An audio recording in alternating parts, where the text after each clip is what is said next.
बिहार विधानसभा चुनाव को लेकर महागठबंधन की बड़ी बैठक गुरुवार को पटना में तेजस्वी यादव के सरकारी आवास पर हुई। बैठक करीब 3 घंटे तक चली। चुनाव की तैयारियों पर चर्चा हुई, चुनावी रणनीति पर मंथन हुआ, लेकिन सीट शेयरिंग को लेकर कोई बातचीत नहीं की गई। इतना ही नहीं, महागठबंधन में मुख्यमंत्री का चेहरा कौन होगा, इस पर भी बातचीत नहीं हुई है। हालांकि आरजेडी की ओर से बार बार तेजस्वी यादव को ही सीएम पद का दावेदार बताया जा रहा है। अब एक बार फिर राजद के बड़े नेता ने संकेत दिया है कि तेजस्वी ही मुख्यमंत्री के दावेदार होंगे। दरअसल बक्सर से आरजेडी के सांसद सुधाकर सिंह ने इंडिया गठबंधन की बैठक पर अब बड़ा बयान दिया है।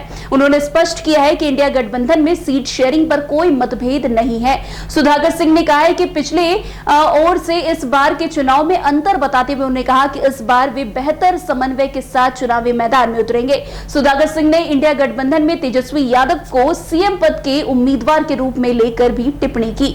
उन्होंने कहा कि सही समय पर घोषणा कर दी जाएगी। सभी लोग जानते हैं कि सबसे बड़े दल के नेता ही मुख्यमंत्री पद के दावेदार होते हैं, वही मुख्यमंत्री बनते हैं। सुधाकर सिंह ने कहा कि गठबंधन के दल वैचारिक रूप से प्रतिबद्ध हैं और दूसरे नेतृत्व को स्वीकार नहीं करेंगे। सुधाकर सिंह ने यह भी कहा कि समय के साथ ये काम भी हो जाएगा, जैसे अन्य सारे काम होते रहे हैं। बिहार के अंदर मुख्यमंत्री के तौर पर तेजस्वी यादव की सक्रियता ही और हर सर्वे में यह साफ दिख रहा है कि सहयोगी दलों की तरफ से किसी और व्यक्ति का मुख्यमंत्री पद के लिए दावा भी नहीं किया जा रहा है। इसलिए सही समय पर एक प्रक्रिया के तहत यह काम कर दिया जाएगा।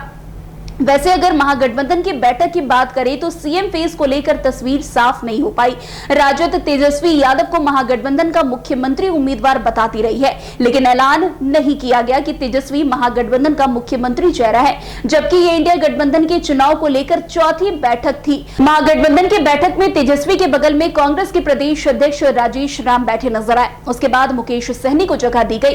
पिछले महागठबंधन की शुरुआती बैठक की ओर के बाद जो है बैठक में मुकेश सहनी तेजस्वी यादव के बगल वाले साइड में बैठे हुए दिखाए गए थे, लेकिन अब तेजस्वी के बगल में कांग्रेस ने जगह बना ली है।